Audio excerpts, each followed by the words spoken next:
Christine, how does someone distinguish himself or herself from the pack in a debate such as last evening? And did anybody do so from your perspective?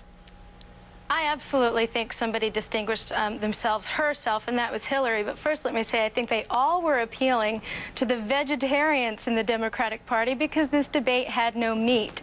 But I will agree with you that Hillary came off very eloquent.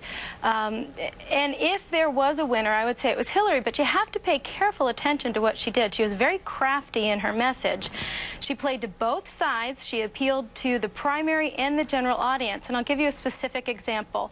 When asked if the candidate supported English as the official language, Hillary was the only one who appeared to defend her position and clarify her position, but she did it in a deceptive way. She said that the distinction between the national language and the official language would mean that if we made English the official language, we couldn't do things like print ballots in foreign languages. Well, wait, that sounds okay, but are we for printing ballots in foreign languages? And let me explain why. To be able to vote, you must be a citizen. To become a citizen, you must pass an English proficiency test.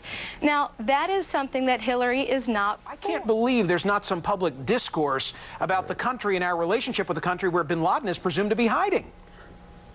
Well, just like every issue that they talked about last night, the candidates responded to public opinion and lack of substance. Again, we praised Hillary for talking about her husband, but let's think about what she said in a practical application.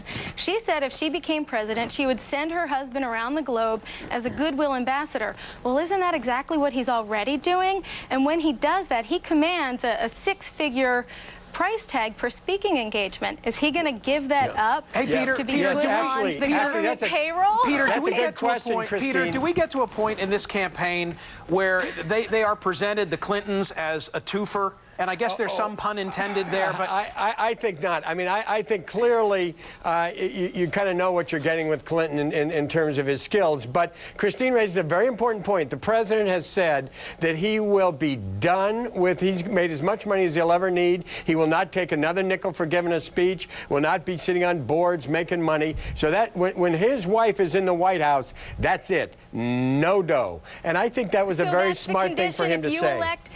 Is that an ultimatum? Is that a bribe he's trying to do? If you elect my wife as president, I'll give up these ridiculous speaking fees?